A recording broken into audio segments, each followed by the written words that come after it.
How's it going? We're back with another engine swap. This is the Plymouth Superbird. This was one of my favorite cars when I was a kid. You, you kind of grow out of things, so it's not one I've really been paying attention to in the game, just because it is a big, bulky car. I have not driven this thing. It's available now in Legendary. Let's take a quick look and see what it runs. These prices fluctuate, but it'll give you an idea. It's looking like 440,000, so reasonable in terms of the legendary cars. But let's go ahead. We'll take this one to Watkins and see how it feels. This was actually a homologation car. They ran it in NASCAR for 2 years, and then it got into a situation where it was just too powerful and too aerodynamic. I mean, not that it's too aerodynamic by today's standards, but it just didn't bode well for the sport. So let's take. Oh wow, that is a very peaky power curve. This is the stock motor, and take a look. The displacement on this thing is 730 or 7,334, right? So that's going to be bigger. It's a bigger engine than the Hellcat, which is what it gets in the swap. So almost 800 horsepower, almost 800 torque. The weight, we'll take a look at the weights here in a second. But that was a pretty peaky curve. So yeah, the weight goes down a little bit with the Hellcat swap, and the power goes up. Let's see what we're looking at in terms of power curve. Much flatter, and it's similar torque, so that's pretty good. I was actually wondering if the torque was going to drop off, but where's the displacement on this? 6315. So I want to say, yeah. So this is like almost a 6 liter, and the other one's like a 7 liter. So that's a big old motor. Well, let's go ahead and take the factory engine version out first. See how this big boat feels.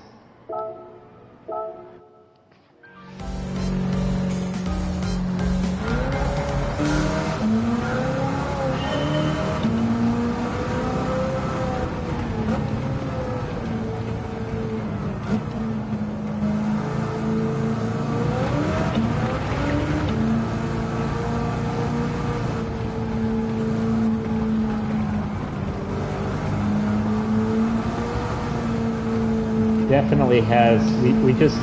I just ran the Pontiac, the Trans Am, and this definitely feels like a heavier car. Oh my lord!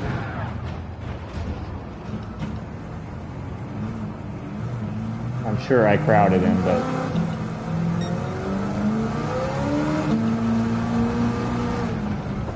he wasn't shy enough to back off me.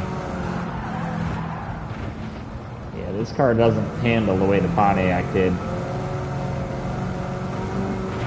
That Trans Am felt planted. This thing is like body roll for days and then just waiting for that back end to come out. And it's happy to do it.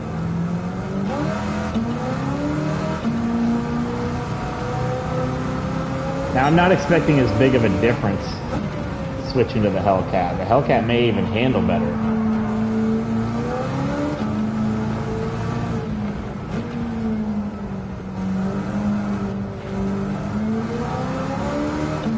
But already I'm not planting all the power.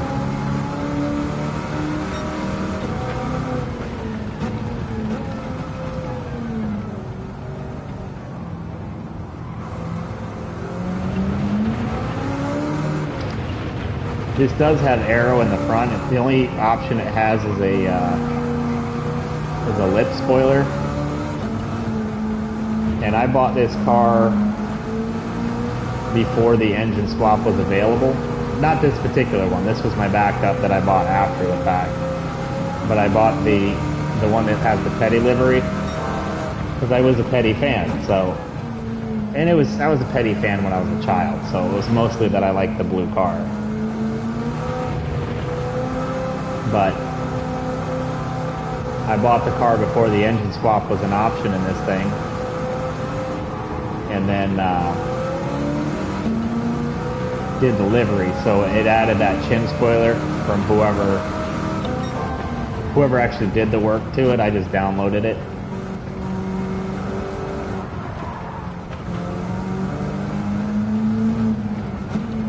So I added it on this one as well. But the only option is the chin spoiler. They have two available. The second one doesn't look so good. So this is the middle one.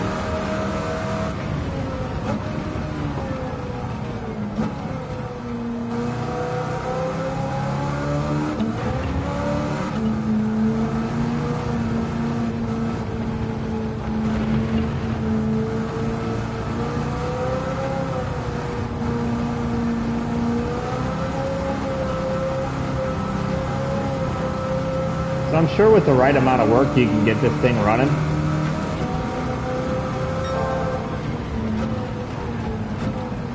But it feels bulky, it feels big.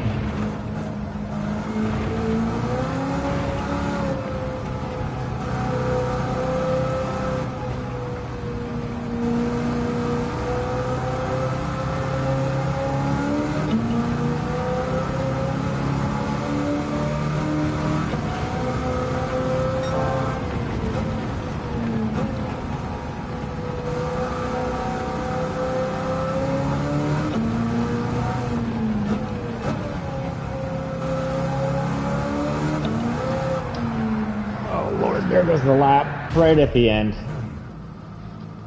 That sucks. 120 is going to end up being our best, which we had way better than that. So we'll give it an honorary 118 because that was the back end just came out on me there.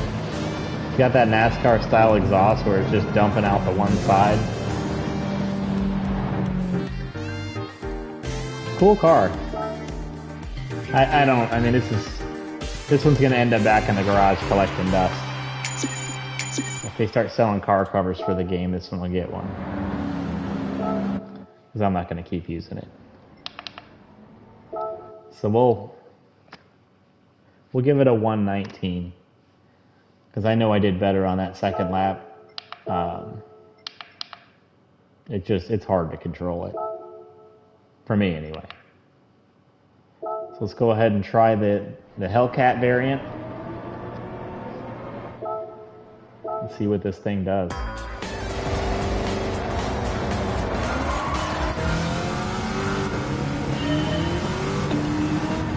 Oh God.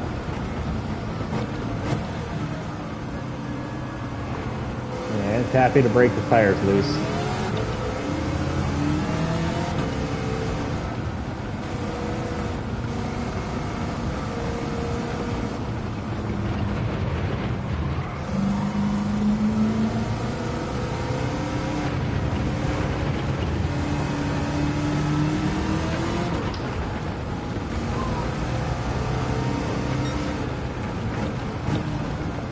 That power kind of came on a little snappy there.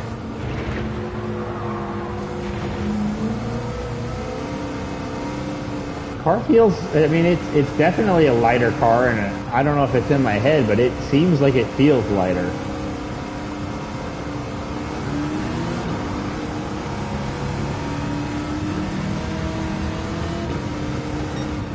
Like a lot of these swaps will kind of spoil the handling in the car, but it's pretty well the opposite in this. I'm not really noticing the power difference, but it's actually like a much better handling car. And I didn't remember it being such a huge difference in weight, so it may be more than I thought. We'll take a second glance at that here in a minute.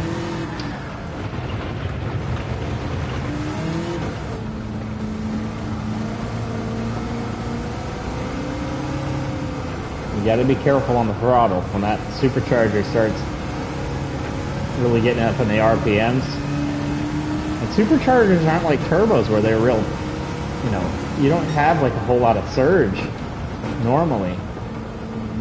This thing, I don't know if it's just once it hits the limits of the tires, it just snaps on you, but it's got a snap to it.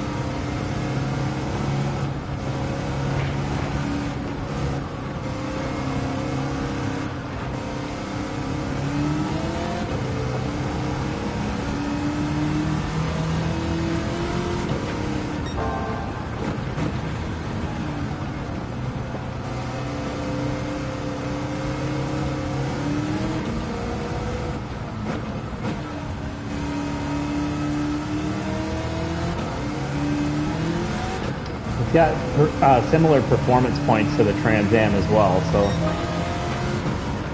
it was a faster second lap than what I got in the Trans Am. Or maybe not, I don't know, I don't remember.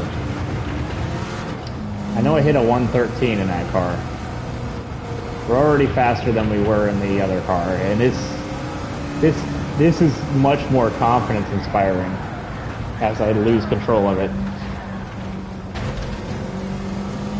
Luckily it's so long that you just grab a wall somewhere.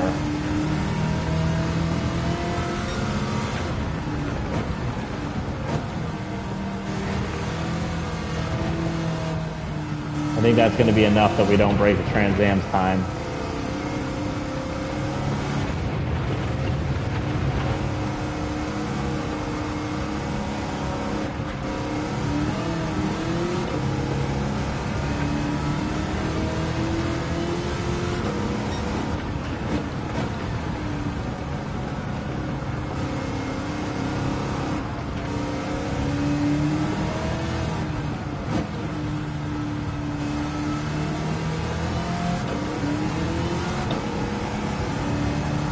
Oh, wrong button.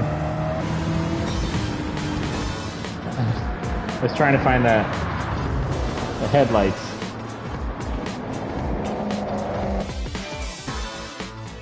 Yeah, 117 was our best time there. But the engine swap Superbird did not feel that bad, especially compared to when I first got into the factory one. Factory one's a nightmare. That's actually a car you could use. So I don't know. Hopefully it helped you. It definitely helped my output on it. I mean, I could see the difference between those two pretty dramatically. The horsepower and power gains aren't that big, but the weight reduction, let's see what that weight reduction is real quick. The weight reduction made the car feel much better. And then, like I said, these are just, you know, slapping the parts on. We're not tweaking anything. You can make this thing way better by doing a little work to the suspension. So yeah, over 100 pounds difference. And I think that is the big change between those two cars. But I hope you enjoyed and have a great night.